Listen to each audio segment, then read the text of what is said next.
Salutations, ici Ed Blastmode, content de vous retrouver pour la fameuse présentation du Dartzone Max Axis Pro.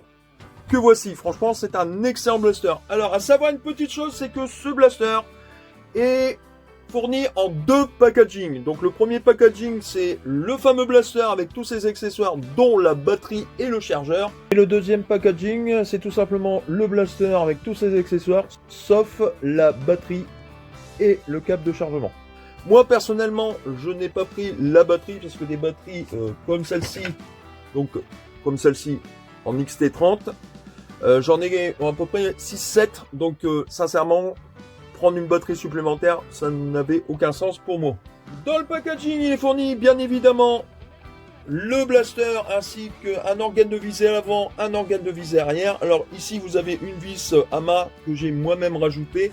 Ils fournissent la crosse qui est ici. Alors, comme vous pouvez voir, c'est une crosse qui ressemble à d'autres blasters Dartzone, entre parenthèses. On peut la régler jusqu'à 5 crans et c'est plutôt pas mal. Alors, si par exemple vous n'aimez pas trop la crosse en question, et bien tout simplement, vous pouvez prendre par exemple la crosse du Harrier, que je vais faire un de ces jours en revue. Et vous pouvez la mettre dessus. Et là, franchement, normalement, ça a plus de gueule. Ils fournissent aussi la notice d'utilisation. Ils fournissent aussi les fameuses lunettes de protection parce que là littéralement c'est un blaster qui est assez évolutif grâce à son petit potentiomètre. On expliquera ça tout à l'heure au niveau de la revue.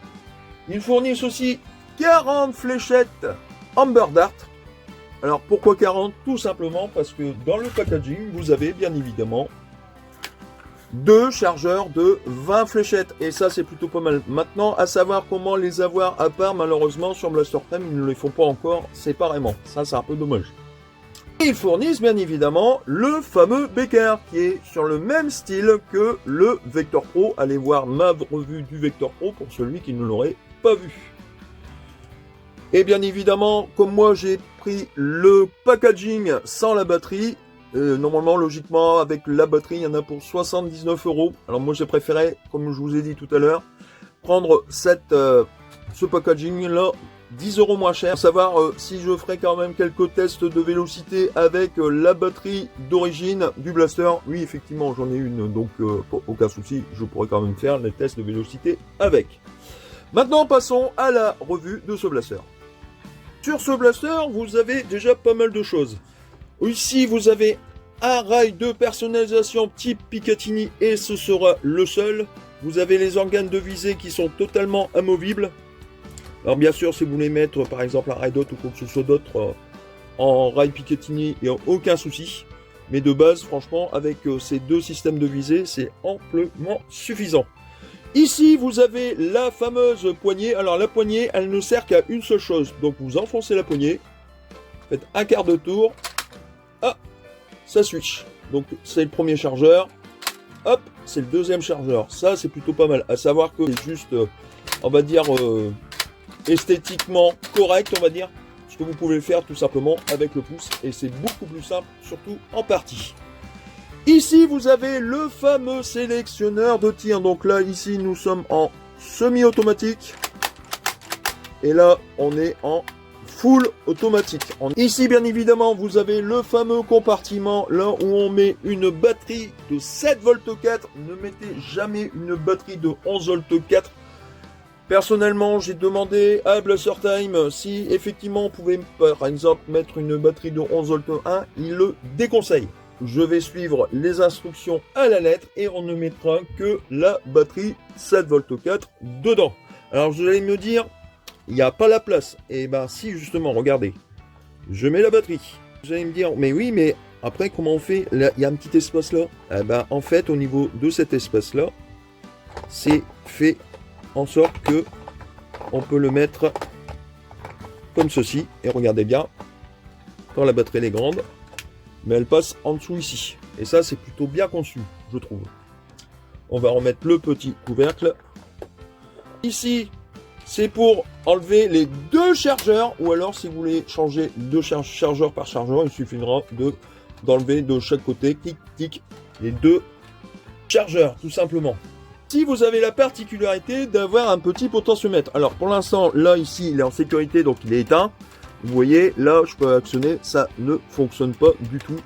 Il suffira de l'allumer ici et d'appuyer sur les moteurs. Et regardez, ça se lance déjà. Alors, minimum, normalement, il est marqué sur le packaging que minimum, on peut tirer à 90 fps. Et maximum 150 voire 170 fps. On verra ça avec les fameuses Amber Dart. Et bien sûr, à la fin, vous avez la fameuse crosse, comme je vous expliquais. Si vous n'aimez pas trop ce style de crosse, tout simplement d'enlever cette crosse-là. Et par exemple, si vous avez la crosse du Harrier, vous pouvez tout simplement la mettre dessus. Et c'est plutôt pas mal. Et maintenant, le fameux bécard qui est fourni aussi dans le packaging. Alors, à vous de le mettre ou de ne pas le mettre. Sincèrement, je préfère le laisser dessus en continu. J'ai un peu de perte de vélocité entre 10 et 12 fps. C'est raisonnable. Mais je gagne pas mal en précision, franchement. Et là, comme vous pouvez le voir sur le bécard, il y a le système comme sur le Vector Pro. Donc il suffira de le mettre comme ceci dans le canon et de faire un quart de tour. Alors c'est pas évident parce qu'il n'y a pas vraiment d'accès dessus. Vous le mettez comme ceci et vous faites un quart de tour. Voilà. Le bécard est mis dessus. Maintenant, nous allons passer au test de vélocité. Nous sommes de retour aux essais de vélocité avec ce blaster. Comme vous pouvez voir, c'est avec la fameuse batterie que je vous ai parlé tout à l'heure. On va commencer en semi-automatique. On va commencer par le plus faible et on va passer directement après quelques fléchettes au maximum de performance. Alors, à savoir que, bien évidemment, c'est avec le bécard. Alors ils disent 90 fps, moi personnellement, sachant que la batterie est chargée à fond la caisse, je pense pas qu'on atteigne les 90 fps avec. Je me suis trompé, 95,4.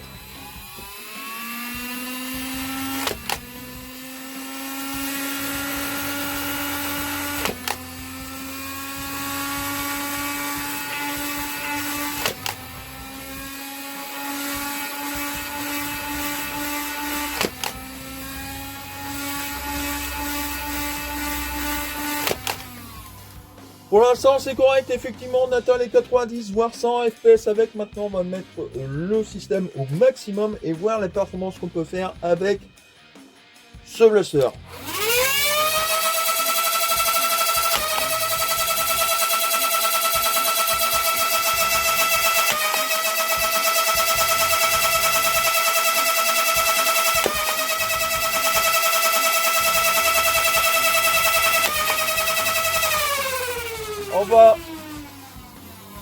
On va lui enlever son bécard pour savoir combien de vélocité on peut faire maximum avec.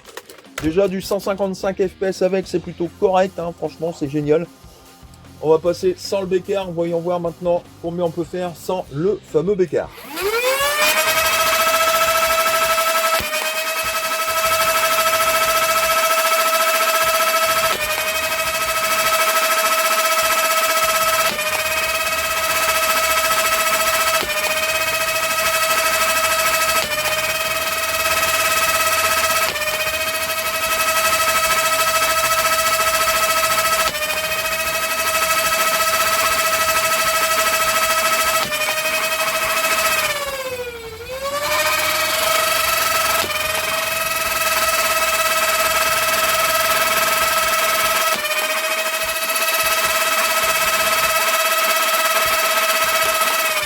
Et c'était déjà la dernière. Franchement, au niveau vélocité, on est entre 155 et 157 fps max avec le bécard. Et quand vous enlevez le bécard, nous atteignons les 167 maximum, 165 minimum. Franchement, comme vous avez pu le remarquer avec le bécard, effectivement, avec ce bécard-là, nous perdrons malheureusement entre 10 et 12 fps. Maintenant, on va passer avec le deuxième chargeur, avec son bécard, et en full automatique. Et là, on va voir si en full automatique, effectivement, est-ce que ce blaster tire au moins à 6 à 7 fléchettes par seconde. Full automatique. Là, je le mets au maximum, hein, littéralement, on sait qu'au minimum, il est entre 90 et 100 fps. On va voir avec le full automatique en maximum d'intensité.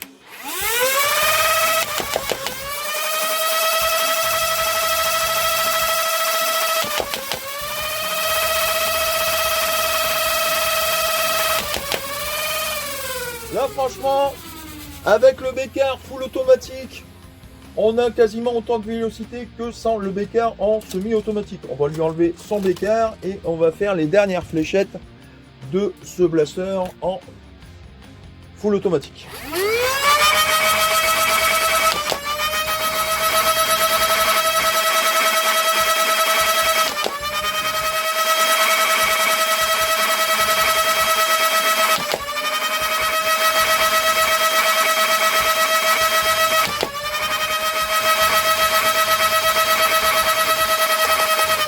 Et c'était déjà les deux dernières fléchettes, franchement plutôt pas mal. On arrive à plus ou moins contrôler le système du full automatique en envoyant 2 à 3 fléchettes en appuyant brièvement sur la gâchette. Franchement, il est génial. Maintenant, nous allons passer au test de tir sur cible, puis de distance. À tout de suite. Et nous sommes de retour aux essais de tir sur cible. Alors on va le faire en semi-automatique avec le fameux bécard. Et au niveau de la visée, ça donne ça et c'est plutôt correct. Voyons voir ce que ça donne maintenant. Je précise quand même avant de commencer les tirs que le bouton sera au maximum. Donc entre 160 et 170 fps avec le bécard.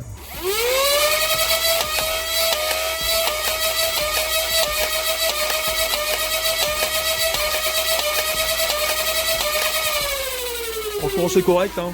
Pas de problème avec le système de visée, il est génial. On va faire quelques-unes avec le full automatique, donc les dernières fléchettes qui restent.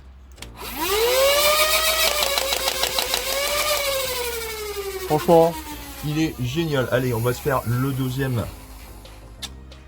On va se faire le deuxième chargeur de 20 en full automatique, tant qu'à faire, autant se faire plaisir.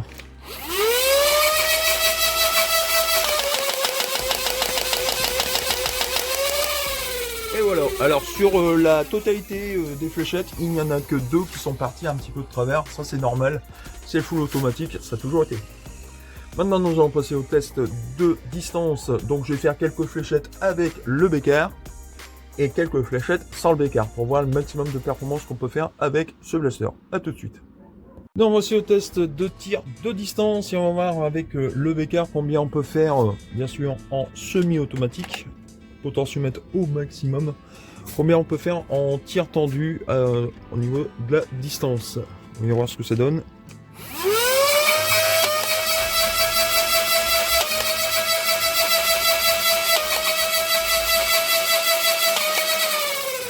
Là j'ai tiré 4 fléchettes et au niveau des fléchettes, il y a la première, elle est partie là moins loin, elle a dû taper sur ma cabane automate.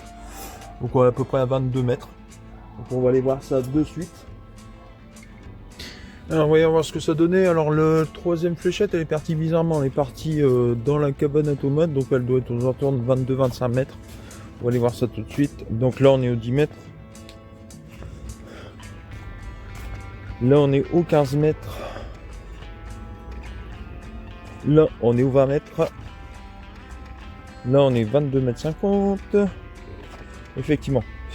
Donc ici 25 mètres, on a 25 mètres 20 déjà, donc c'est celle qui a tapé normalement sur cette porte là tout simplement. Donc c'est la moins loin. Là on est piqué des 30 mètres. Piqué des 35 mètres. Ah. Au piqué des 37 mètres 50, on a la deuxième. Et les deux dernières, elles sont quasiment atterrées au même endroit. L'un à 40 mètres 10, l'autre à 40 mètres, quasiment 40 mètres 40. C'est plutôt pas mal. Maintenant on va passer avec ces mêmes fléchettes, mais sans le bécard cette fois-ci.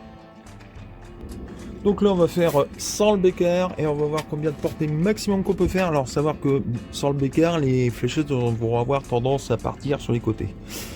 Donc voyons voir ce que ça donne. Bien sûr, potentiomètre au maximum.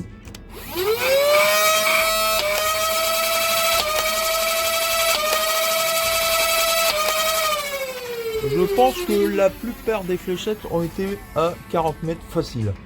On va aller voir ça de suite. Alors, voyons voir ce que ça donnait, mais sont quasiment tous partis à au moins 40 mètres, au moins. Donc ici, on est au piqué des 10 mètres. Piqué des 15 mètres juste ici. Donc, plutôt pas mal. 15 mètres, on les dépasse. Les 20 mètres aussi, on les dépasse à l'aise.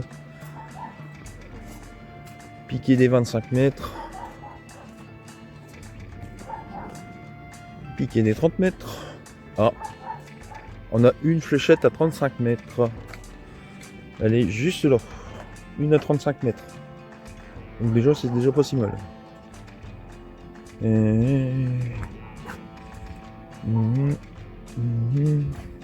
Ah, il y en a une ici à 40 mètres. Une là-bas à 40 mètres 50. Et l'autre, elle est juste ici. Juste là, elle est aussi à 40 mètres 50. Donc 40 mètres 50. Minimum, c'est 35 mètres. C'est plutôt pas mal. Maintenant, on va passer à la conclusion de ce blaster. À tout de suite.